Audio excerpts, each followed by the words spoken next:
Good morning, শুভ সকাল। পশ্চিম মেদিনীপুর থেকে আমি বর্ণালী আমার একটা ভিডিওতে তোমাদের সবাইকে স্বাগত জানাচ্ছি। আজকে হচ্ছে বৃহস্পতিবার। সকাল এখন ওই 8:20-25 বাজে। প্রতিদেব ঘরে বসে এখনও ফোন ঘাঁটছে, স্নান করবে। তো দুধওয়ালাটা দুধ দিয়ে গেছে, ওই দুধটাই আমি নেব বলে বাইরে এসেছি। তো বর্মশাই ডিউটি যাবে, তার জন্য টিফিন বানাতে দিয়েছে আর কিছুটা কাজ এগিয়েছি। চলো তোমাদের দেখাবো। প্রতিদেব গেছিল বাজারে ঠাকুরের ফুলমালা আনতে, আর হচ্ছে তোমার একটু মাছ আনিয়েছি। আজ বলে বলে সপ্তাহে এই এলো মাছ, মানে আজকে হবে, আজকে বৃহস্পতিবার, কাল তো শুক্রবার হবে না, শনিবার যদি শনিবার আবার জামাই ষষ্ঠী, বাড়িতে তো রান্না করব না, সেই রবিবার। তো 4 পিস পেটি নিয়ে এসছে, বড় বড় কাতলা মাছের পেটি অবশ্য নিয়ে এসছে। এই যে একটা নতুনত্ব জিনিস আজকে বরমশাইকে টিফিনে বানিয়ে দেবো, বানিয়ে বলতে রান্না নয়, চিড়া ভিজিয়েছি, মেখে দেবো। এই দেখো, আম, দই, কলা দিয়ে মাখিয়ে দিচ্ছি। একটু সন্দেশ ছিল, সেটাও মাখিয়ে দিয়েছি। কিন্তু আমার প্রতিদেব না এরকম মাখামাখি খেতে চায় না, একমাত্র মুড়ি ছাড়া। মুড়িটা চপ দিয়ে মাখিয়ে দিলে, পেঁয়াজ শসা দিয়ে, তাহলে ওটা খায়। একটু চিড়ে আবার রেখে দিয়েছি, কারণ অতটা খাবে কি না জানি না, আর অত মাখা তো আর পরে আমি খাবো না। তো প্রতিদেব খেয়ে দিয়ে ডিউটি চলে গেছে, এটা এখন আমি মেজে। যাই হোক, আজকে নাক ছিটকে ফিটকে খেলো। একটু চিড়া আছে, ওটা পরে খাবো। 11:15 বাজতে যায়। তো আমি দেখো কী খাচ্ছি। সকালে হচ্ছে চিড়া ছিল একটু, তার সাথে দুটো মুড়ি নিয়েছি, দই নিয়েছি, চিনি, তারপর আমটা নিয়ে, আম দুপুরে খাবো। কলা নিয়েছি, বাতাসা ছিল ঠাকুরের, সেটা নিয়েছি। ঠাকুরের কলাটাও নিয়ে নিয়েছি, দুটো কলা, চিড়া, দই দই সব, একটু মুড়িও দিয়েছি, একটু দিয়ে খাচ্ছি না।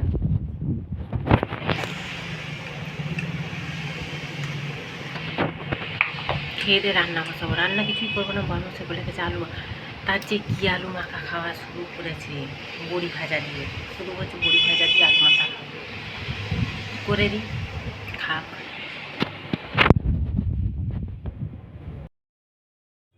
তো রান্না বাড়া করতে চলে এসেছি রান্নাঘরে। এতটা মাছের তেল নিয়ে এসছে জানো তো, আলাদা এক্সট্রাভাবে কিনে নিয়ে এসছে।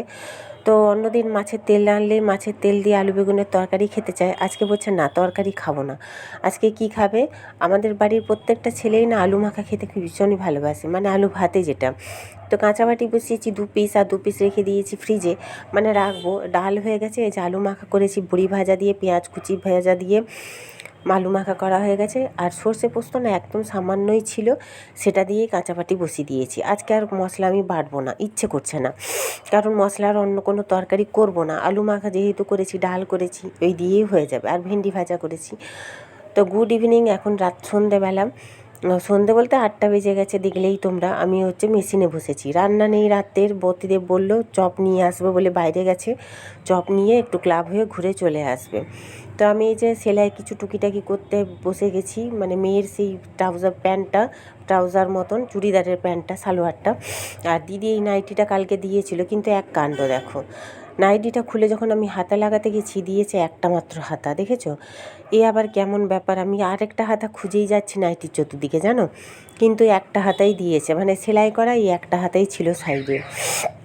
তো এটাকে আর লাগানো যাবে? তাই দিদিকে বললাম, দিদি বললো ঠিক আছে ছেড়ে দাও, শুধু নিচটা একটু মুড়ে দাও। তাই নিচটা একটু মুড়ে দেবো। নাইটির কাপড়টা কিন্তু ভীষণই ভালো। তবে আমরা এখানে গোলবাজার থেকে এখন নাইটি কিনি না। তবে এবারে আমার বোনও কিনেছে, আমার যাও কিনেছে, দেখছে নাইটিগুলো খুবই সুন্দর। হ্যাঁ, দামটা একটু বেশি, কিন্তু নাইটিগুলো খুবই সুন্দর। আর এটা হচ্ছে পিওর কটন, কাপড়টা খুবই পাতলা, বেশ বেশ ভালো লাগছে, খারাপ লাগছে না। তো আজ রাতের তো রান্না নেই, কী আর ভিডিও করবো, চলো।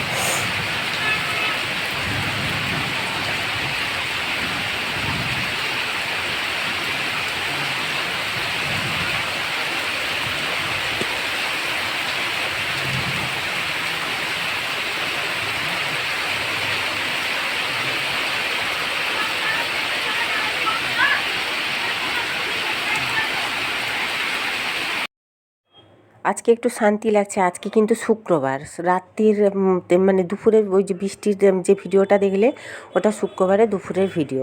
তো মেয়ে এসছে শুক্রবার, এখন রাত্রি 8টা বেজে পেরিয়ে গেছে। প্রতিদেব ওই যে শুয়েছে, ফোন ঘাঁটছে। মেয়েকে নিয়ে এলো, দিয়ে আমাকে বলছে তুমি রেডি হও, যাবো হচ্ছে একটু দোকানে। রেডি আমি হয়েইছিলাম, ওই যে মায়ের জন্য কালকে জামাই ষষ্ঠী, যাবো বাপের বাড়ি, মায়ের জন্য একটা সুতির ছাপা নিয়ে এসেছি। আমার মা সুতির ছাপা ছাড়া সেরকম শাড়ি পরতে চায় না। তো হচ্ছে তোমার রেডি হয়ে গেছি, রেডি তো ছিলামই, আমি বললাম দোকানে গেছিলাম।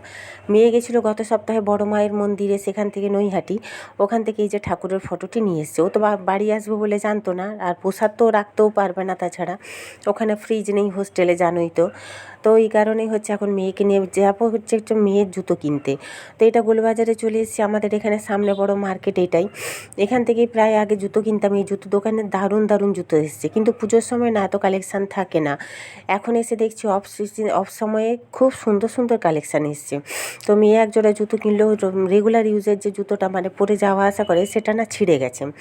এমনিতে তো মানে কালো পামসু মতন পরতে হয় কলেজে, সে তো ছেড়েই দাও।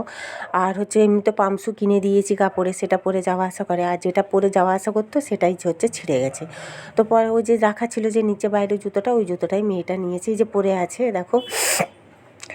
আর এই যে ভদ্রলোকের হাতে যে জুতোটা, এই জুতোটা সারাতে দিয়ে গেলাম। দেখেইছই তোমরা, এই জুতোটাও বছর দুয়েক হয়েছে, কিন্তু এখন আর জুতো তো পরতেই পারে না, কারণ কোথাও তো এখন আর বাইরে বেরোয় না, যা বাড়ি আসা আর হোস্টেলে যাওয়া, মানে কলেজে যাওয়া, এই হচ্ছে ব্যাপার। তো যাই হোক, চলো আজকের ভিডিওটা এই পর্যন্তই। কেমন লাগলো তোমরা জানিও, যদি ভালো লেগে থাকে একটু লাইক কমেন্ট শেয়ার করে দিয়ে পাশে থেকো। তো টাটা আজকের মতন, কালকে দেখাবো আবার একটা নতুন ভিডিওর সাথে। তো চলো। আর এই দেখো, ওরা যেহেতু শুক্রবার বাড়িতে তো নিরামিষ একদমই টোটালি, জানোই। তো আমার রান্না আমি করে এসেছি, বরমশাই আর মেয়ে হচ্ছে হোটেলে খেতে বসেছে, আর ওরা বললো খাবে। তো আমি বললাম যা খাবে এখানে তাহলে টুকিটাকি খেয়ে নাও। ওরা মাশরুম নিয়েছে, এটা কিন্তু চিকেন নয়, মাশরুম, আলুর পরোটা আর এমনি পরোটা। তো যাই হোক, চলো টাটা।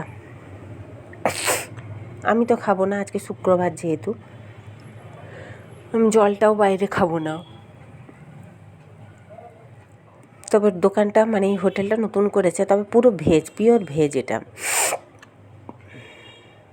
ইভেন নাকি আমরা যে শ্রাবণ মাস মানি, শ্রাবণ মাসে পেঁয়াজ রসুনও রান্না করে না এই হোটেলে।